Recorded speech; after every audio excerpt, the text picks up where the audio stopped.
이제 빌립보서가 이제 다 제가 이제 이 교회를 시작하면서 빌립보서를 했는데요. 이제 빌립보서가 이제 가는 4장의 시점에 왔습니다. 이 되게 유명한 구절이죠. 유명한 구절인데, 여러분 빌립보 안에는 많은 문제들이 많았습니다. 이제 복음을 지키기 때문에 박해도 당했고, 또 복음을 지키다가 거짓 교사들이 정말 빌립보에 목회자가 없는 이유로 그들을 혼란케 하고 무너뜨리는 일들도 있었습니다. 그리고 정말 십자가를 다시 못 박는 할례를 범하고 율법으로 구원 얻는다는 행동을 하는 정말 할례당들도 많았습니다. 그래서 빌립보 교회가 정말 내적으로는 너무 분쟁이 많았죠. 거기다가 신실한 성경의 이름에 기록된 정말 두 여인 유오디아와 순디게가 이제 싸움을 해서 다시 화해하는 과정이 생기고, 그래서 빌립보 교회 안에는 외부와 내부 안에 염려와 또 화해와 이런 일들이 되게 많았어요. 그래서 관용까지 나오다가 오늘 이 빌립보 성도들 안에서 불안과 염려, 그들의 삶에 다가오는 바울이 없는 그들의 삶에 불안과 염려가 가득한 그들에게 놀라운 축복의 메시지를 주고 있죠. 근데 그 이유는 뭐냐면 빌립보 성도들 안에 또 우리들 안에 염려라는 이제 예수님도 세상 염려로 질식한다고 말한 것처럼 염려로 우리의 감정이 포로가 될 수 있기 때문에 염려하지 말라라는 말씀을 주고 있죠. 여러분, 우리가 어떤 염려가 한 해 끝에 와서 어떤 염려가 있습니까? 재정적인 염려, 경제적인 염려가 우리의 삶에 크죠. 그때 이제 재정이 없을 때는 탐욕과 뭔가를 빨리 이렇게 사들이고 뭔가를 이렇게, 그러니까 하나님의 것을 우리가 드려야 될 때 경제적으로 통장에 잔고가 없을 때 내 것을 먼저 우리는 취하게 되는, 그 안에 있는 탐욕이 우리 안에 생겨나게 됩니다. 그렇죠. 경제적으로 어려우니까 당장 카드값을 내야 되고 뭔가를 해야 되는데 그 탐욕이 아니라고 말하지만 탐욕으로 몰려 들어오는 거예요. 하나님의 것을 주지 않고 내 것을 먼저 딱 추려버리는 이 탐욕과 사재기, 것들이 내 안에 일어나죠. 여러분, 또 한 가지 성공에 대한, 미래에 대한 얘기할 때 우리는 민감해집니다. 민감해지고 정말 직장에서 관계가 힘들 때 사납게 되는, 그래서 이런 모든 것들이 하나님에 대한 신뢰가 우리에게 적어질 때 이런 모든 것이 우리 안에 몰려오죠. 여러분, 이 빌립보 교회에 바울은 먼저 피해야 할 것들을 먼저 얘기했는데 아무것도 염려하지 말고, 그러니까 삶 속에 너 염려로 질식되면 안 돼. 염려의 감옥에 빠지면 안 돼. 이렇게 바울이 말하는 거죠. 여러분, 염려가 가득한 상태가 뭐냐면 걱정과 불안에 시달리고 초조해하는 마음이 우리의 마음속에 있다는 거죠. 그래서 예수님도 산상수훈에서 6장에서 뭐라고 말하냐면 정말 염려에 대한 5가지를 막 말해요. 그러니까 염려가 너무 많으니까. 그래서 들의 풀을 봐라, 공중에 나는 새를 봐라, 참고, 이런 거를 쫙 천부께서 이걸 하신다는 이야기를 하는 이유는 그런 이야기를 해도 염려가 질식됐기 때문에 들리지 않는다는 거예요. 여러분, 염려는 우리의 인생에 갑작스럽게 닥치는 큰 재난 같은 것은 아니지만, 질병이나 막 죽음 같은 막 그런 건 아니지만, 가랑비에 옷 젖듯 하나님을 멀리하고 말씀을 멀리하면 그 염려가 하나씩 올라와서 분노로 바뀌고 미움으로 바뀌고 정말 다른 사람을 탓하는, 그래서 이런 바이러스 같은 것이 염려라는 거죠. 여러분, 염려는 마음의 불안한 상태입니다. 여러분 어떻습니까? 마음이 평안합니까? 아니면 오늘 평강의 하나님이라는 얘기가 나오는데, 평강이라는 건 은혜의 결과로 주어지는 건데, 여러분 어떻습니까? 정말 불안한 마음의 상태. 여러분, 예를 들어 재정의 염려가 왔을 때 우리는 성급해지고 내가 지금 여기 있을 때가 아닌데 막 이런 마음들이 우리에게 들죠. 그래서 예수님은 염려의 근본 원인 뿌리를 뭐라고 말했냐면 하나님을 향한 믿음이 적다라는 사실을, 믿음이 없다라고 말하는 게 믿음의 연약해진 믿음을 그렇게 진단을 하셨어요. 여러분, 염려는 우리를 사랑하시는 아버지, 사랑의 아버지에 대한 신뢰가 현실적으로 우리 안에 누려지지 않을 때 우리 안에 몰려옵니다.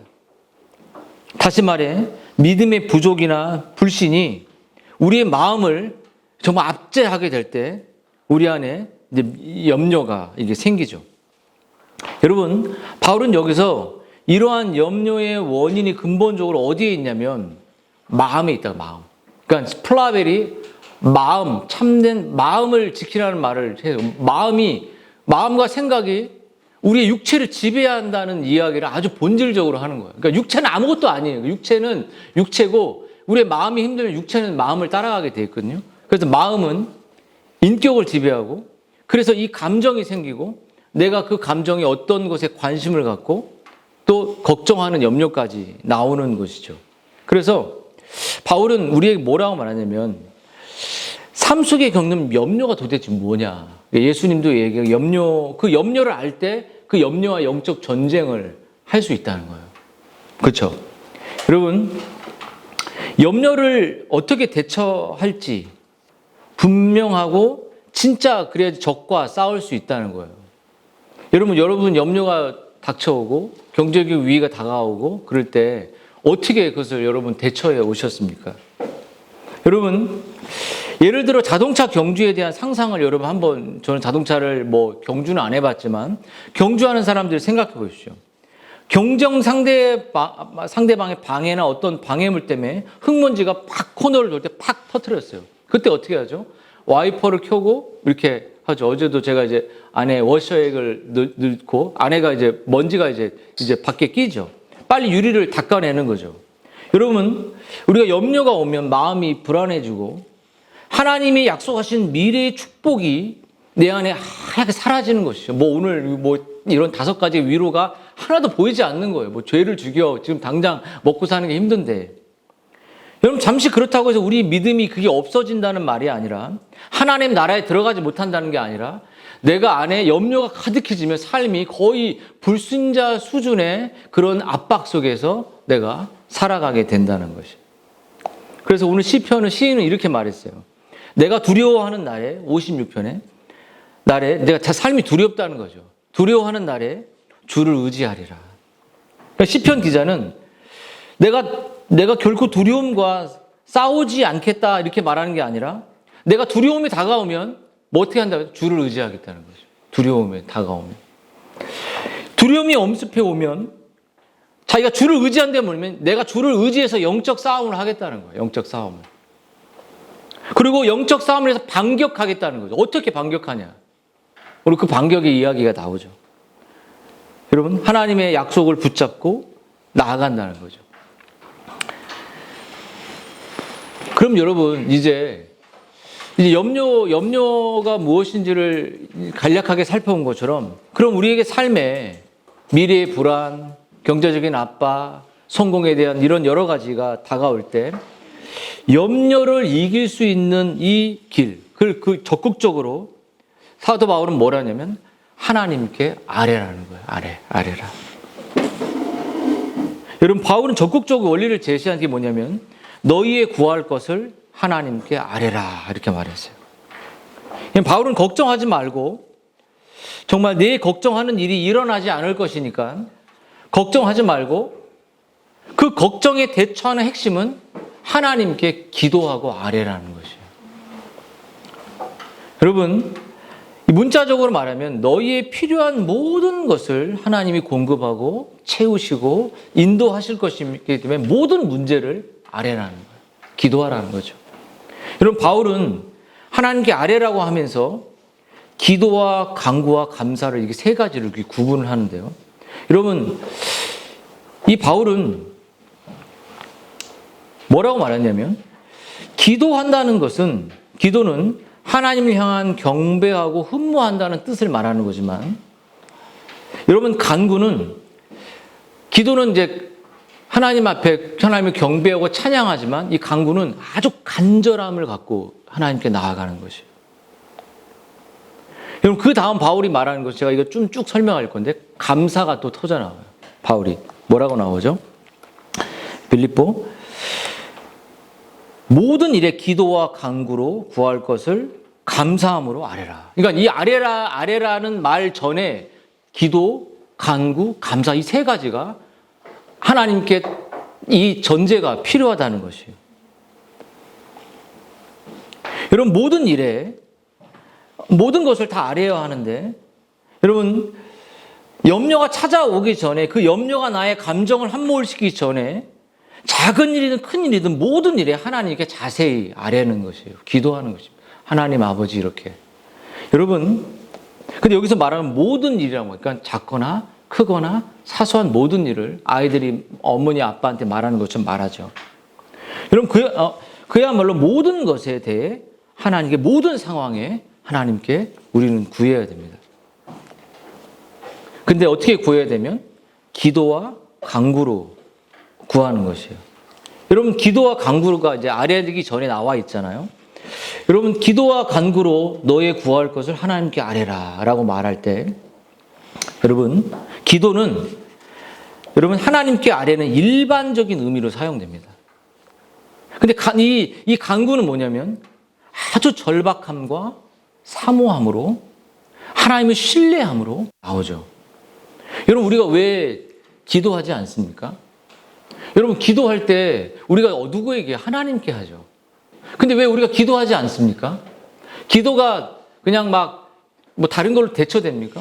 여러분 기도는 사랑하신 우리를 신뢰하는 하나님을 믿을 때 기도가 나오는 거죠. 그렇죠? 근데 우리가 기도하지 않는 이유는 뭐죠? 그 하나님에 대한 신뢰가 적게 될 때 기도하지 않습니다. 여러분 그래서 아주 간절한 마음으로 하나님께 구하는 것이죠. 근데 어떻게 구해요? 이게 가장 어려운 거예요. 하나님께 자세하게 모든 것을 구하고 간절히 구해야 되지만 그 안에 감사하는 마음이 그 안에 터져 나와야 돼요.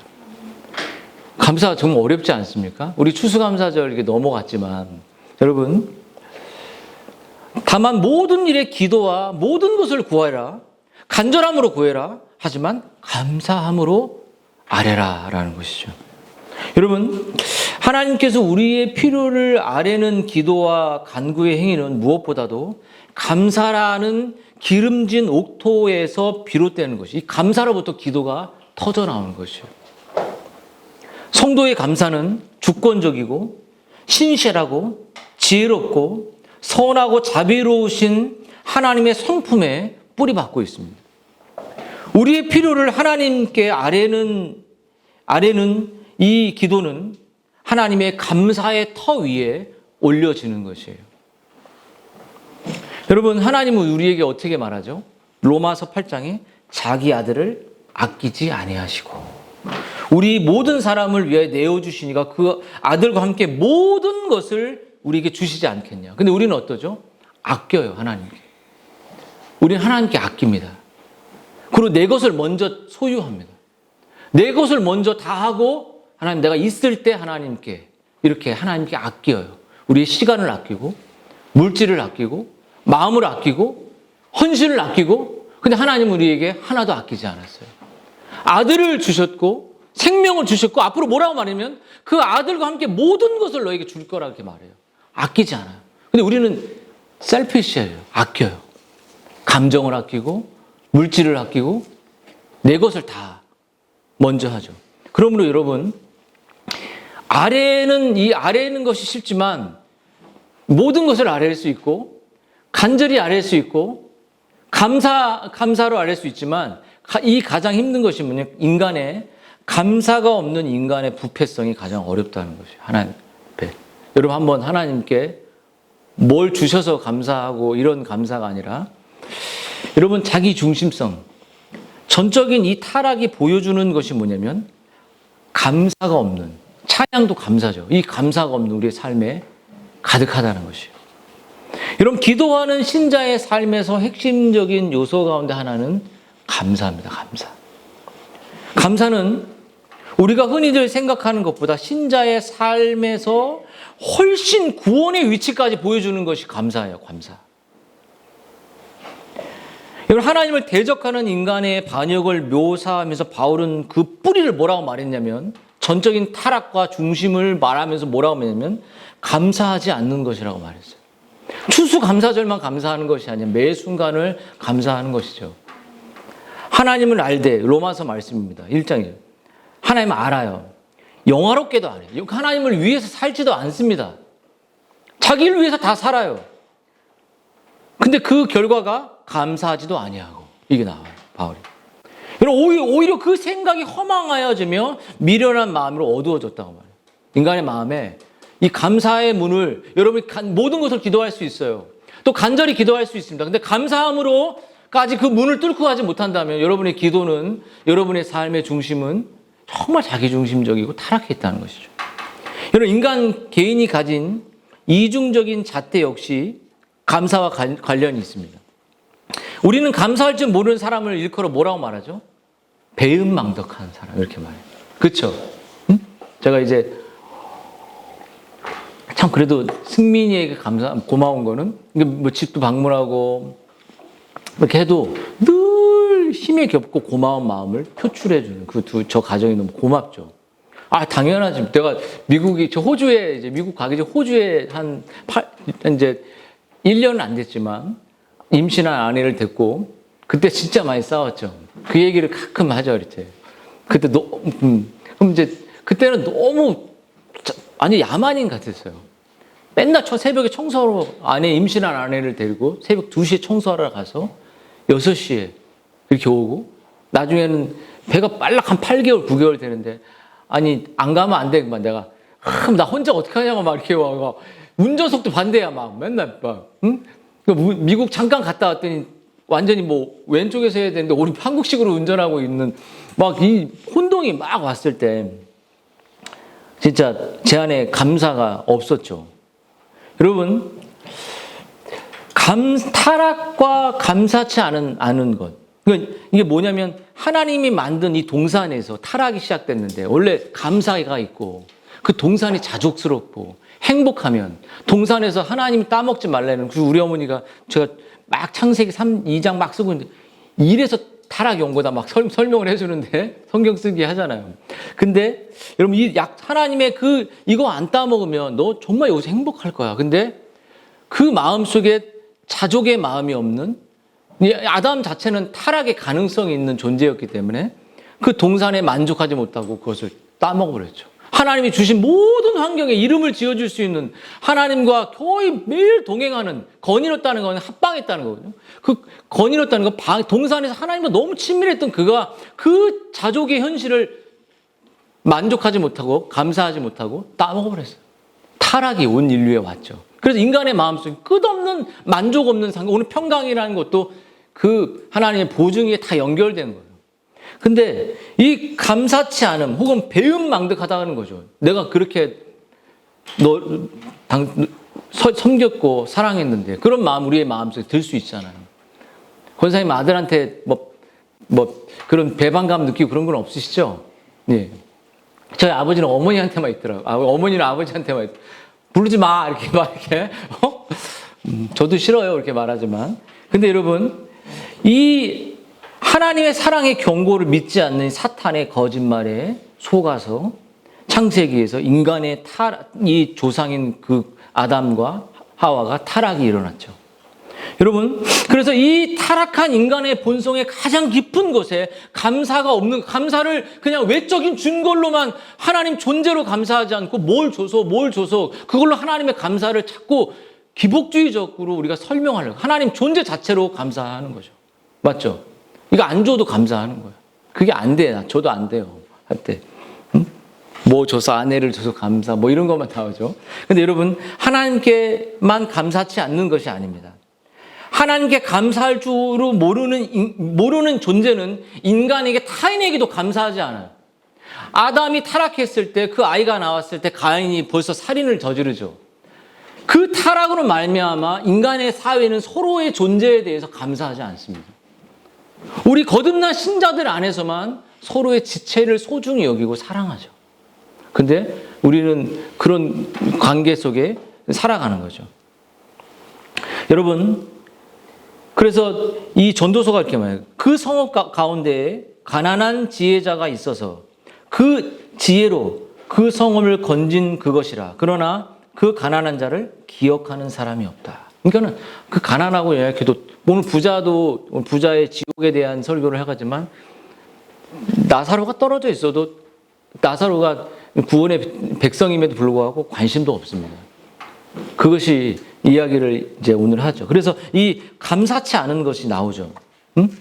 교만과 비방과 더불어 합당한 권위에 대한 반역과 더불어 감사치 않는 것이라고 사도 바울은 디모데에서 후서에서 얘기해요. 그러므로 여러분 이 구원받은 자의 삶이 뭐라고 말하고 감사입니다. 감사. 구원받은 자의 삶은 감사. 여러분 이처럼 감사치 않은 것은 단순히 개인의 성품의 차이나 혹은 정도의 차이가 아니라 감사치 않음은 타락하고 부패한 인간의 그 기저에 자리한 본성이라는 것이죠. 예외가 없죠. 그럼 오늘 이 메시지를 듣는 여러분과 제가 이런 이 타락한 감사하지 않는 이 본성을 갖고 태어났다는 것이. 여러분 아이들 한번 보십시오. 이렇게 추운 겨울에 그 잠바 그거 누가 사줬어? 응? 당근에서 내가 사갖고 왔지. 새 거 얼마 안 입은 거. 감사가 없을 수 있죠. 그러나 여러분 세상 사람들은 정말 이렇게 그런 그 권위자나 이런 합당하게 대우할 자들을 그렇게 존경하고 사랑하지 않았다는 거죠. 여러분 하나님께 감사하지 않고 반역하던 자가 하나님께 합당한 감사를 돌려드리는 것, 그것이 구원이에요. 그것이 거듭남 신자의 삶입니다. 하나님을 감사하지 않는 인생이 하나님의 은혜를 감사한 그 삶은 지체를 향해 감사하게 되고 공동체를 향해 감사하게 되죠. 여러분의 감사가 저는 기복주의로 지금 말하는 것이 아닙니다. 여러분 하나님의 이름을 믿는 것, 그의 영광의 권위에 맞게 합당하게 감사하는 그 삶은 바로 지체와 교회를 향해 나아가죠. 여러분 사람의 본성이나 육정에서 기대할 것은 배은망덕밖에 없어요. 감사가 없습니다. 그래서 성경은 저들은 하나님으로부터 난 자들이 분명하다라고 말하는 것은 하나님으로부터 나고 거듭난 사람들은 그 안에 하나님을 향한 감사가 터져나오죠. 바울이 그래서 기도와 간구와 감사로 아뢰라 이렇게 말이 나오는 거예요. 그러므로 감사는 감사 추수감사절 얘기가 아니에요. 감사는 구원의 열매입니다. 열매. 그리고 여러분의 삶에 감사가 있냐를 따라서 내 구원의 의무를 돌아볼 수 있는 거예요. 정말 하나님께 감사하냐? 하나님의 은혜에 정말 고맙냐? 여러분 구원받은 사람의 가장 큰 특징 가운데 하나가 진정한 감사입니다. 진정한 감사. 이 감사는 먼저 하나님을 향한 감사죠. 아침에 딱 일어나면 희원자매가 딱 있을 때 감사가 터져나와요? 안 터져나와요? 나옵니까? 아침에 딱 일어나면 보기 힘든데 이렇게 큰일 납니다. 큰일 나. 저는 절대 그렇지 않습니다. 저는 절대 그렇지 않아요. 응? 세리도 절 만날 때 화장을 안 하고 만나도 감사하게. 저한테는 화장해도 똑같으니까 그런 거겠죠. 여러분 창조와 구속의 하나님 때문 하나님. 여러분 이런 하나님께서 나를 구원해 주시고 나를 인도해 주신 사실에 감사하는 거죠. 구원의 가장 큰 특징은 진정한 감사의 표현들로 가득 채워 있습니다. 구원의 진정한 증거로 그리스도 안에서 갖는 하나님을 향한 이러한 감사는 당연히 지체를 향하게 되고 교회를 향하게 되고 가족을 향하게 됩니다. 하나님 나를 구원해 준 사실에 감사한데 그 구원의 은혜가 가족들과 지체들에게 퍼져나가길 바라겠죠. 여러분 예수님도 여러 군데에서 구원과 감사를 연결시킨 구절들이 많이 있어요. 특별히 예수님이 이제 이 한 마을을 지나가다가 10명의 문둥병자를 만나게 됩니다. 그게 누가복음 17장에 10명의 문둥병자가 예수님을 만나서 문둥병이 치료됐어요. 근데 그 중에 딱 한 명만 예수님께 옵니다. 그래서 예수님이 이렇게 말해요. 10사람이 다 깨끗함 받지 않았냐. 근데 너희 중에 그 9이 어딨냐라고 물었어요. 9이 어딨냐고 묻고 그 사람에게 9명은 구원의 은혜로부터 말씀도 안 하시고 그 한 명에게 그에게 이르되 일어나라 내 믿음이 너를 구원했다. 구원과 감사는 연결되어 있는 거예요. 여러분의 마음속에 진정으로 내가 감사해라 감사해라 이렇게 했을 때 이런 감사가 아니라 내가 내 안에 정말 그 구원의 은혜, 하나님이 인도하심의 은혜를 생각할 때 감사가 9명은 다 그냥 당연히 내가 나섰지 이게 아니라 한 명만 엎드렸다는 거죠. 그리고 엎드려 낮아져서 그 앞에 발 앞에 엎드려 영광을 올렸다고 말해요. 여러분의 그리스도 앞에 나와서 가난한 마음을 엎드리고 여러분의 죄를 용서하신 그리스도 앞에 나오는 그 겸비함으로 하나님께 나오는 그 은혜로 하나님께 감사하지 않는다면 여러분의 구원은 뭐라고 설명할 수가 없는 거예요. 여러분 신자라고 하면서 이런 감사가 지배적인 특징이 되지 않는 사람은 예수 그리스도의 복음에 대한 이해가 현저히 결여된 자라는 사실을 보여줍니다. 감사해가 결여됐다는 것은 복음을 오해한 뿐만 아니라 복음을 잘못 이해하고 있는 것이죠. 복음의 은혜를 잘 모르는 것이죠. 은혜로 구원받은 우리가 어떻게 복음에 나타난 하나님의 그 사랑과 이 긍휼과 그 은혜를 우리가 감탄하지 않을 수 있겠습니까? 놀랍게 감탄하고 왜 나 같은 사람을 구원해 주셨다는 사실 앞에 내가 찬송하고 사도 바울이 막 에베소 쓰다가 4절에 찬송하래 찬송이 터져 나오는 거예요. 창세전 이야기하고 막 하다가 자기가 그게 막 오버랩되고 자기를 죄인 중에 죄수를 구원해 자기를 생각할 때 감사가 나오는 거예요. 감사가 나와 안 나와? 응? 여러분 이런 예수 그리스도의 복음과 구원에 감사하는 신자의 마음의 토양에는 염려라고 하는 불신앙의 가시와 엉겅퀴가 자라나지 못하는 거예요. 염려가 있을 때 감사가 안에 없는 거예요. 존재할 수 없습니다. 이게 계속 악순환되는 것이죠.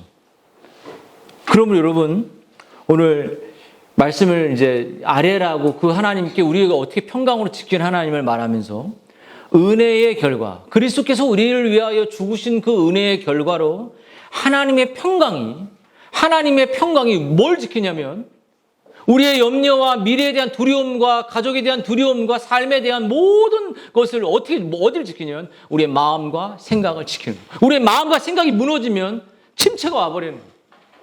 멘탈이 영적인 이 마음과 생각이 하나님이 지켜주지 않으면 몸은 타락으로 가는 것입니다. 그래서 하나님의 평강이라고 말하는 것, 하나님의 사랑이라고 말하는 것, 하나님의 이 평강이 하나님의 사랑입니다. 왜냐하면 그 죄의 결과로 그 예수 그리스도의 속죄의 결과로 주어진 하나님과의 peace with 가시죠. 하나님과 함께 누리는 그 평강이 신자들에게는 있다는 것입니다. 여러분 이 평강은 예수님의 이 속죄를 뚫고 들어간 결과로 주어지는 거죠. 그래서 이 평강이라는 말은 뭐냐면 평강의 하나님께서 너희 모든 사람과 함께 계실지어다라고 로마서 15장에 그렇게 나와 있어요. 이런 평강의 하나님이라는 이 표현은 그냥 하나님이 곧 우리의 평강이라는 말이에요. 하나님이 우리의 희망이라, 하나님이 우리의 기쁨이라는, 하나님이 우리의 만족이다, 하나님이 우리의 모든 것이다 라고 말하는 것과 같습니다. 깨어졌던 우리의 관계가 다시 그리스도의 은혜로 말미암아 우리에게 평강이 임한 것이기 때문이죠. 여러분 하나님만이 우리의 마음에 평강을 줄 수 있습니다. 그 평강의 통로는 뭐라고 말해요? 그리스도 안이라고 여기 본문의 사도 바울이 그렇게 말하죠. 예수 그리스도 안에서 너희의 마음과 생각을 평강의 하나님 지키는. 이 평강은 그리스도를 통해서 우리에게 오는 것입니다. 여러분 우리의 마음속에 우리는 행복해지고 싶고 마음이 평안해지고 싶고 마음이 기뻐지고 싶습니다. 개인들도 다 다르지 않아요. 좀 더 벌고 좀 더 쉬고 좀 더 누리면 좀 더 가지면 좀 더 편안하면 좀 더 자면 좀 더 먹고 좀 더 넓은 집에 가면 좀 더 경제적으로 여유가 있으면 우리는 행복해질 거라고 생각합니다. 좀 더 아이에게 좀 더 저 아이가 잘하면 저 아이가 뭐 하면 결혼하면 행복해질 거라고 생각합니다. 행복한가요?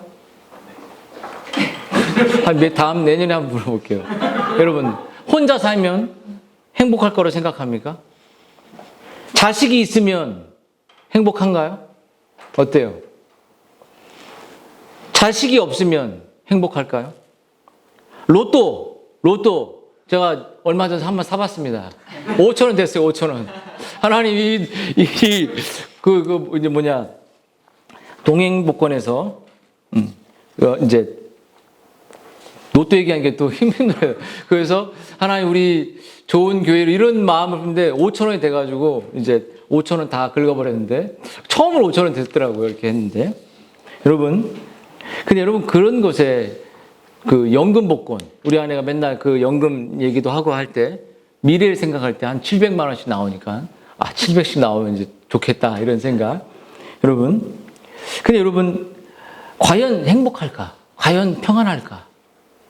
이 피스 위드 갓이라는 건 은혜와 평강이라는 건 예수님의 죄의 용서를 뚫고 들어오는 하나님이 우리에게 주는 보호와 평강이거든요. 근데 여러분 건물의 기초가 흔들리면 아무리 좋은 재료를 써서 주변에 화려하고 아파트를 짓고 인테리어를 엄청나게 많이 해도 그 건물에 균열이 나고 무너질 위기가 있다면 아무도 그 아파트에 들어가지 않을 거예요. 광주에도 그 아파트들이 무너졌죠, 한번. 여러분, 우리의 삶의 토대는 하나님이 평강입니다. 하나님의 평강의 하나님으로서 나와 함께 하시는 것, 그리스도 안에서 나에게 그 어떤 것도 끊을 수 없다는 그 하나님의 평강이 나를 지킬 때 내가 행복한 것이에요. 여러분 정말 그렇습니까? 하나님의 평강이 그래서 사도 바울은 나를 그리스도 안에 있는 나를 지키신다는 말이에요.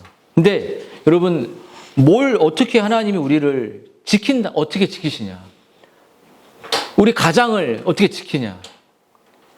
우리 지체들을 어떻게 지키냐? 여러분, 하나님이 우리 인간은 우리의 마음을 지킬 수 없습니다. 그렇지 않습니까? 마음이 상해버리면 너무 직장 생활도 힘들고 누가 어떤 고객이 나를 힘들게 하면 내 마음이 막 상해버리죠. 남편이든 아내든. 그래서 여러분, 마음은 인간이 지킬 수가 없어요. 나 딱이한테 쳐봐. 그러면 내가 설교할 수 있을까? 못하죠. 마음이 안 지켜지죠. 인간은 마음을 지킬 수 없습니다. 이것이 인간의 무능함이고 연약함이에요. 그래서 플라벨도 그 마음을 지키라는 마음이 우리의 생명의 근원이라고 말해요. 우리를 움직이고 우리를 웃을 수 있고 우리를 나아갈 수 있는 힘이죠. 여러분 자기를 진실로 안전하게 지키시는 이는 하나님이시라고 바울이 왜 그렇게 말하냐면 사람은 자기 사지 육신을 지키는 것보다 더 어려운 것이 그 마음과 생각을 지키는 것이 어려워요. 여러분 한번 보십시오. 뉴스에서 수많은 부유한 사람들이 수많은 연예인들이 왜 마약을 합니까? 왜 끝없는 그 쾌락의 끝까지 가려고 합니까? 그리고 가정이 마약을 해서 그 신실하게 저도 그 배우 너무 좋았는데 아저씨 그 배우 누군지 알죠? 너무 좋았는데 지금 보기도 싫죠. 성에 무너지는 그런 목회자들도 있죠. 여러분 그런 마약과 성에 의해서 육적인 이런 정신적인 그 쾌락의 정점을 찍기 위해서 인간은 이렇게 그것을 누리다가 가정이 파탄나고 삶이 파탄나죠. 심지어 자기 삶을 스스로 마감하기도 하죠. 그래도 이 사람들은 유명한 사람들에서 뉴스에 나기도 하지만 우리는 뉴스에 나지도 않아요. 죽어도. 뭐 동네에 잠깐 날지도 몰라요. 여러분 더구나 이 사람들은 어디든 갈 자유가 있고 돈이 있고 여유가 있습니다. 부자들이 많죠. 그럼에도 불구하고 전혀 그들은 행복해 보이는 것 같지만 그들의 말로들을 보면 행복하지 않아요. 오히려 삶이 지루하게 그지없고 사람들은 하나님의 형상을 따라 지음받았으나 그 형상을 짐승과 버러지와 같은 것들로 로마서 말하는 것처럼 썩어질 것과 썩지 않을 것을 바꾸는 그 범죄의 일들을 해나가고 있는 거죠. 여러분 문제는 자기 몸을 지키는 문제가 아닙니다. 아주 중요한 부분을 다루고 있어요. 자신의 마음과 생각을 지키지 못하면 몸은 그냥 마약해서 그냥 죽어버리는 겁니다. 자신의 마음과 멘탈을 지키지 못하면 자살로 그냥 가는 거죠. 몸은 결국 그 몸이 담고 있는 마음과 생각을 수정주는 종에 불과하죠. 전인적인 거죠. 근데 더 중요한 건 마음입니다. 마음과 생각을 지키지 못하면 몸이 망가지는 것은 시간 문제라는 것을 우리는 알게 된다는 거죠. 여러분, 그래서 하나님의 은혜는, 하나님의 평강은, 하나님의 능력은 지금 감옥에 있는 사도 바울의 몸을 지켰습니까? 마음을 지켰습니까? 몸은 감옥의 추위 속에 있겠죠. 근데 바울은 그 감옥 안에서도 온실 속에 있는 것처럼, 뭐 그렇게 따뜻하지는 않겠지만 그 마음은 온실 속에 있는 것처럼 평안과 기쁨을 감옥에서 뿜어내고 있는 거예요.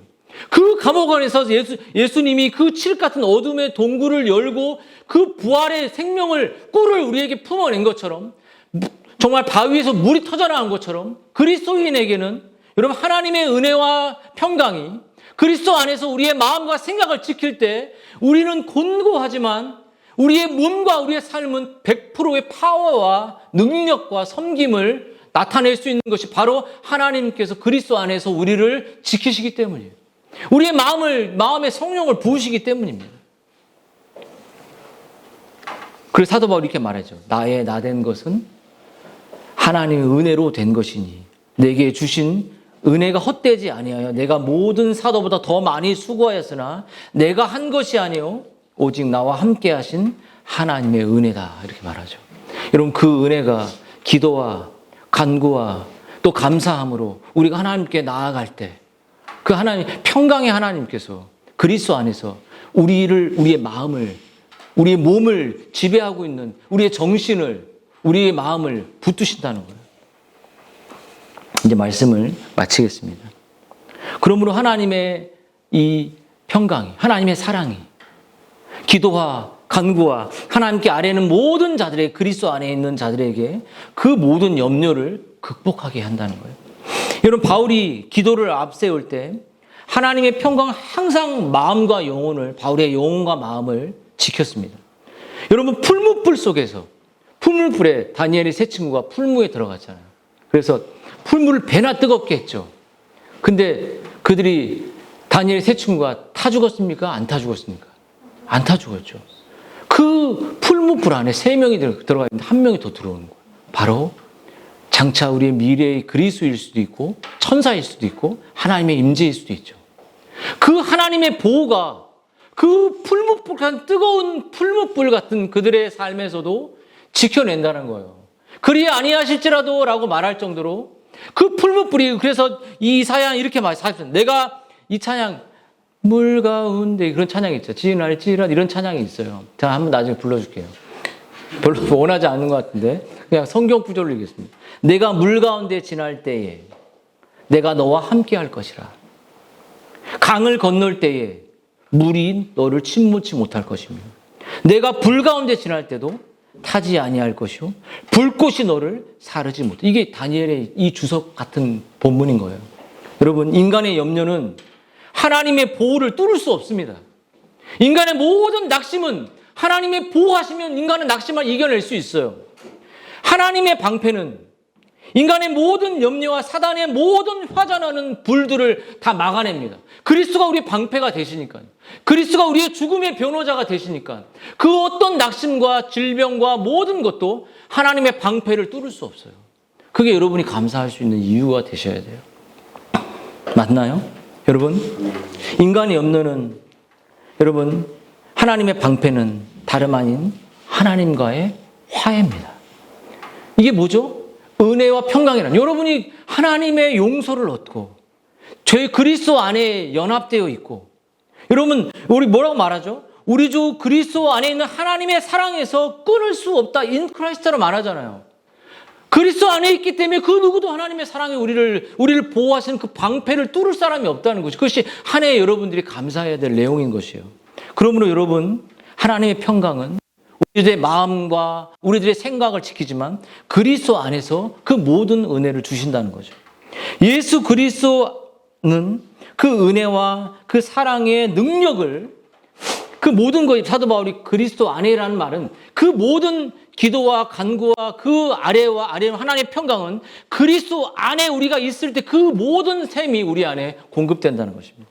그래서 바울은 하나님의 은혜와 사랑 안에 살아가는 자들이 누리는 하나님의 평강을 예수 그리스도 안에서 그들 안에 역사한다고 말합니다.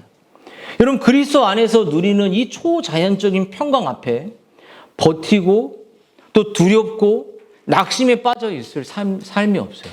마틴 로이존스가 그 선교사 아이가 죽었을 때 하나님의 평강에 대한 영적 침체라는 그 책에서 그 선교사 자녀가 죽었거든요. 기도하는데. 근데 그 아내부터 남편까지 찬양이 터져나와요. 그러니까 환경은 낙심에 차있고 우리가 우울하지만 그 하나님의 평강이, 그리스도 안에 있는 그 하나님의 그 사랑의 공급이 그 두 선교사님의 마음을 지켜버린 거예요. 생각을 낙심하고 우울하지 않게 지켜버린 거죠. 여러분, 이 사랑이, 여러분, 이 은혜가, 이것이 연합이고 보증이고 하나님 함께하는 겁니다. 요한복음 말씀을 읽겠습니다. 평안을 너희에게 끼치노니 곧 나의 평안을 너희에게 주노라. 내가 너희에게 주는 것은 세상이 주는 것과 같지 아니하니라. 너희는 마음에 근심하지 말고 두려워하지 말라. 여러분, 이 평강이, 그리스도 안에 있는 그 평강이 여러분의 생각과 마음을 지켜서 여러분의 육신이 바로 하나님을 영화롭게 하는 그런 여러분의 2012년 이제 12월의 삶과 여러분의 매 순간의 삶이 되기를 주님의 이름으로 축원드립니다.